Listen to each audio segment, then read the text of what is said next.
Hey, it is Gary from 3Bug Media, and today we're going to talk about how to use customer testimonials on your website effectively. Now, most websites have testimonials on them, but most of the time they're not used very effectively. So we're going to go over a couple tips on how you can get the most mileage out of those testimonials and help them to increase conversions on your website. Now, not all testimonials are created equal. A good testimonial should follow a specific kind of outline here.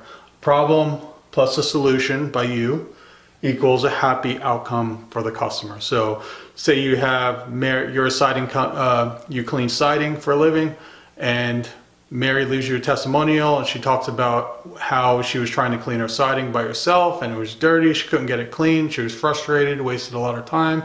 Then she found you guys who came, you did it really quick in a cost-effective manner, and now she's super happy and sings your praises. That would be a good customer testimonial, as opposed to something like, oh, they're a great company or they did a great job. Too generic for people to really understand why you're such a great company. So if you can follow this this outline, problem, solution, happy outcome, that makes for a very good testimonial, because it shows, you know, somebody struggled, they were having a challenge, you came with a great solution for it, and now they're super happy. Okay, so that's the typical formula for a good testimonial. Now that you have good testimonials, what do you do with them? Well, here's a couple tips. Number one, spread them across your website. Most people bunch all their testimonials and customer reviews on a single page. They'll call it testimonials or happy customers or something like that, and then assume people are going to come to the website, go to that page and read all the reviews. That's not what happens, rarely ever happens. And that's a very ineffective way to use your customer testimonials. What you should be doing is spreading them across your website. You should have them on key strategic pages like your product pages, service pages, your about page, contact page, all these pages where people are trying to make a decision if they should contact you or make a purchase from you or not, because the reason you have customer testimonials on your website is social proof, right? You're trying to increase conversions by showing that social proof that people just like them, are very happy with your service or your product and things like that. So make sure you spread them across your website strategically. Don't bunch them and hide them all together. Similarly, like contact forms, most people have a contact form just on their contact page.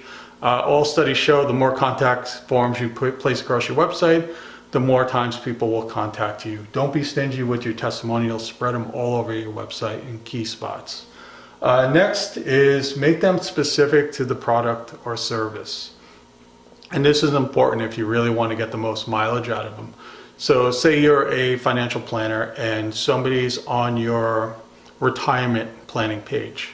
Now, if you have a testimonial on a 30-something mom who's talking about how you help them save, you know, for their kids' college plan, that's not nearly effective as if you had a testimonial from a retiree who talks about how you were patient, understanding, and you helped them put together a sound financial plan for their retirement. So think strategically and make it specific to the product or service. Try to think about who's going to be on this page, what type of person, and what kind of testimonial can I put there that they're going to be able to relate to.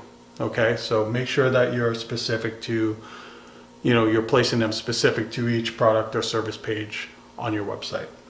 Next is make them believable. The biggest challenge with adding customer testimonials and reviews to your website is everybody knows that the owner of the website is actually the one putting them up there, so it's very easy to make them up, you know, and to try to trick people with fake reviews. So how do you do them? You make them more believable by adding names, or if it's a business, adding the actual business name, maybe a link to the website as proof, and images. So the more you can make that review real, that testimonial real to the person, the more credibility it'll carry. So aim for less testimonials, but more specific ones, and where people will give you permission to use their name or their business name, link to the website, use their picture, hopefully, something like that. All of these things contribute to that social proof and make your testimonials more believable to people.